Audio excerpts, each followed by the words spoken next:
What is Project Helix? Is this the beginning of a new era or the end of an old era? Welcome back, everyone. It was recently revealed what the next idea, at least, of the console is going to be for Xbox, and I wanted to come in and talk about it. It is known as Project Helix, and I cannot wait to tell you about some of my thoughts on where this could leave us for the future of Xbox and what I think this console is going to be based on what people have been saying about it leading up to this point and now at this moment in time with our new CEO, Asha Sharma. But before we get into that, let's just talk a little bit about how we got here.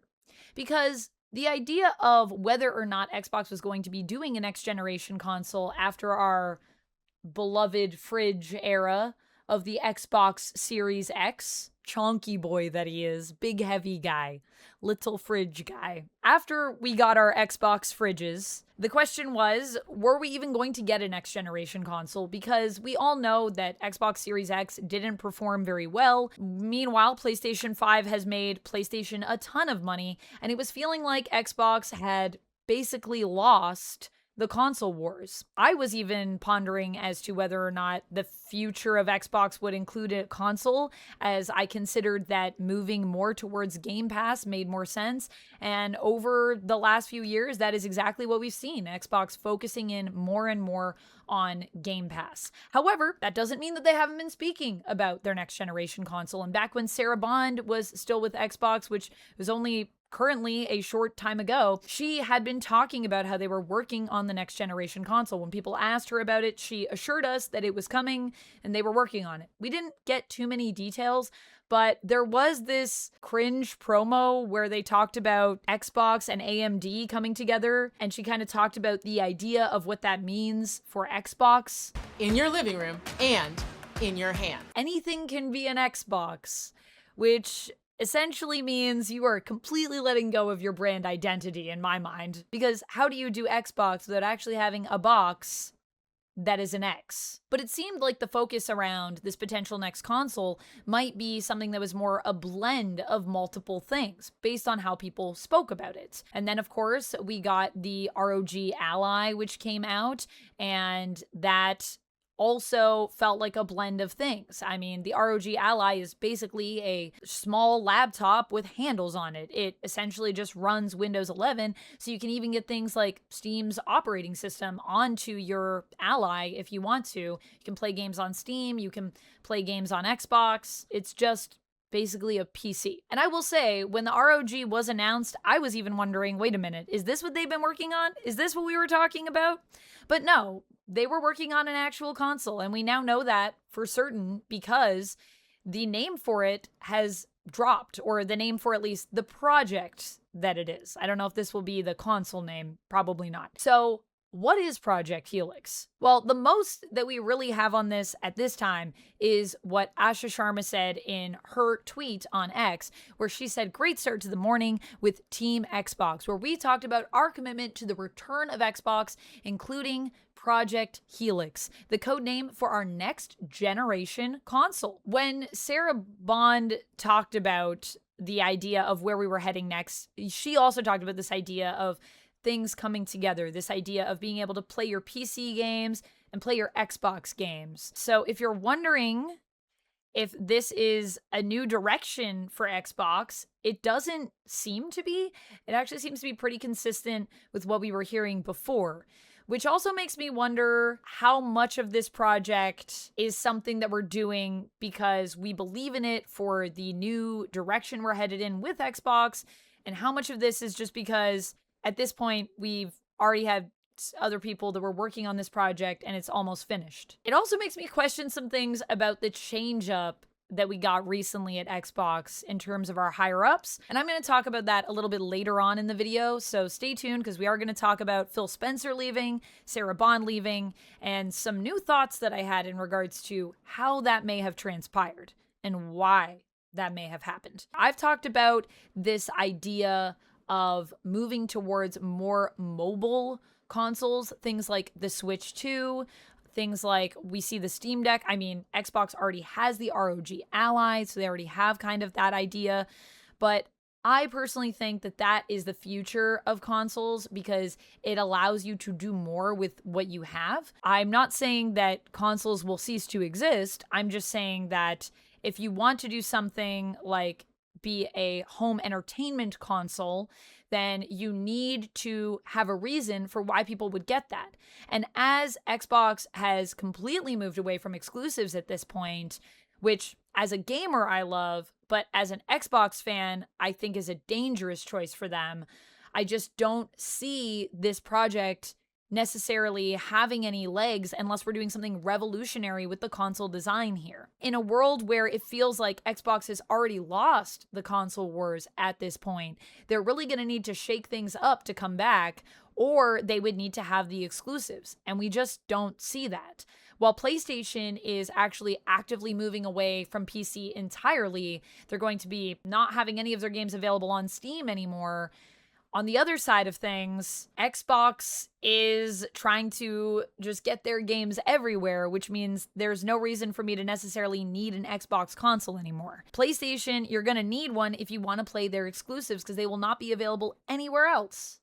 Xbox, not so much. I mean, hey, you can play Halo on PlayStation now. Rather than admit that they're kind of done with consoles, it feels like what Xbox is doing is taking a project that they already invested a ton of time and resources into and just trying to make the best of it. And from what I've been hearing through the rumor mill, although take it with a grain of salt because I'm always weary of rumor mills in the sense that negative news is usually what gets clicks, and that means that a lot of the times when you hear rumors, they tend to skew negative. But some of these kind of make sense to me. The idea of this being more of an exclusive console, potentially, that is geared more towards like hardcore Xbox fans who can afford it because it's going to be a bit more pricey.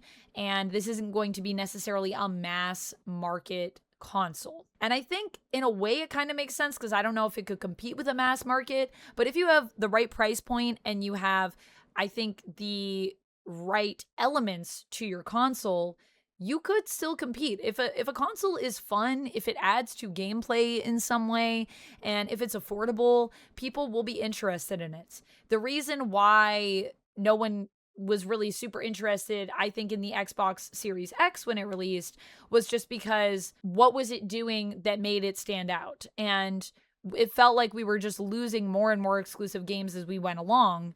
So, I mean, like, what are you buying it for? An Xbox Game Pass? You can get that on your PC. So personally, I think they're already kind of building a coffin around Project Helix, and they are maybe just prepared that this is not going to sell well. So we may as well try to charge more for it so that we can make a good amount of money on the sales we do make. I think that Xbox knows that they can't compete with PlayStation at this point. So in order for them to do that, like I said, we're going to have to do something revolutionary, or they're just going to have to kind of admit defeat even as they're getting ready to launch a new console. The other thing that I think is interesting is the comparison of the idea behind Project Helix to something like Steam Machine. Steam Machine, in essence, is a tiny box that will be a PC. Based on what I've heard from Steam, that seems to be the direction that they're headed in. So that will be a little PC that you could have that would be a console. The thing I like about it that I think makes it unique is that it is a smaller size. It is not fridge. It is... You could put a banana on top of it. It's as big as a banana on top. So it's going to be a cube, which I think is cute, and to me implies that it could be more portable as a console, which, like I said, I think portability is something we want to think about. I mean, one of the biggest markets for games, let's not forget, is our phones, mobile gaming. And so I think you want to try to gear towards that, making gaming accessible in the sense that you can just carry gaming with you as you go. And the thing that I like about the Steam Machine is that while Xbox is Microsoft, you know, Microsoft owns Xbox and Microsoft is PC, I think Steam actually has a better handle on the PC gaming market than Microsoft does. And the reason I say that is because Steam has such a crazy catalog of games that is so diverse, and everyone is pretty much on Steam, other than, I guess, Nintendo, and now PlayStation's going to be off Steam. But there's just so many more games at your fingertips that you can get. So now what they're in essence saying is they're going to build something that sounds like a Steam machine at a time when Steam's coming out with their own console, and I just think Steam is going to do a better job of mass marketing it, so I don't even think they can compete with something like the Steam machine. I think Project Helix is going to be struggling quite a bit. And this also ties a little bit back, this news, to why I think Phil Spencer left Xbox. And I feel that something that is weird about this news is that it's being dropped now, after Phil and Sarah are gone, when Phil and Sarah were the ones that would have primarily been working on this project. And it seems a little odd that we would have had them leave before the project had come to completion, especially as we're coming up on the 25th anniversary for Xbox. And I've seen other people talking about this, and I agree. I do think it is a little suspicious. Once again, this is just my thoughts as an observer, and this is a little rumor based, so please do take it with a grain of salt. It's not anything official. But I think Phil saying that he was planning for his retirement over the last year, I think that he was thinking about retirement, but I'm also wondering if Xbox saw that the consoles were not doing well. And even though I think Phil Spencer's plan was more to shift towards Game Pass, and Xbox has still grown as a company over the last year in terms of their revenue, I don't think that the growth has been enough for them to justify the losses that they ultimately took when it came to their console release. And so as a result, they, in essence, gave Phil a door so that he could leave because they wanted to shake up their direction for Xbox. Now, the question is, what is that direction? I'm still not sure, and I don't know if Xbox even knows at this point. I think that's why they've brought in someone like Asha Sharma, who doesn't necessarily have a resume based in gaming at all, but is from their AI department, which is doing well, and they're trying to find a way to shake things up here by bringing in someone that's seen success at Microsoft, putting them in a different market. And that's also why they promoted Matt Booty, because having Matt Booty there, he's someone that's established in Xbox, so he can help to kind of guide. But ultimately, Asha Sharma steering the ship means we can mix things up. And mixing things up could be interesting. However, I'm not really seeing a clear creative vision right now. And the fact that they're still releasing this console, sounding like they don't really even know what the market for it is or what people want even with consoles anymore, I am concerned, because it feels like what Microsoft has been steering Xbox toward more and more over time, no matter who's been steering the ship here, is kind of what if everything was a PC? But also, what if everything was overpriced? Welcome to the future of Xbox. So ultimately, it feels a little bit concerning. And I am worried about Project Helix. I think it could be the end of an era. And I'm not sure about the beginning of a new one, because I'm not sure how much longer we can keep this ship going, which makes me pretty sad as someone who has loved Xbox from day one and who still, I do love my Xbox Series X. I'm going to be honest. I use it a lot and I do love it. But do I use it as much as I use my PC to game on? No, I don't. So I feel like the future might not be kind to Xbox, because we've ultimately just made too many poor decisions to keep ourselves afloat. We'll have to wait and see. I would love to be wrong on this. As always, I am a fan of Xbox, and I would like them to do well, and I would like them to not just do well, but do right by gamers and actually care about us and our input. And I think the idea of moving away from exclusivity, even though on paper I think that that's a poor financial choice, I actually love that as a gamer, because I want gaming to be accessible. And I think the idea of exclusivity is just really goofy in regards to what it does for gaming as a whole and bringing us all together and connecting us with games. Games are so powerful. They're such a powerful form of media and a powerful way to tell stories and join people together and play. So I wish that we could have non-exclusives and still see people do well, but I'm just not sure how that can play out. That's all I have for this one, friends. Let me know your thoughts on Project Helix down in the comments below. What do you think it's going to be like? What are your thoughts for the future of Xbox? And what would you like to see Xbox do, you know, as people that have enjoyed the brand before, or just as fellow gamers who maybe you enjoy other brands, which is totally cool. You are welcome here, my PlayStation fans, as well.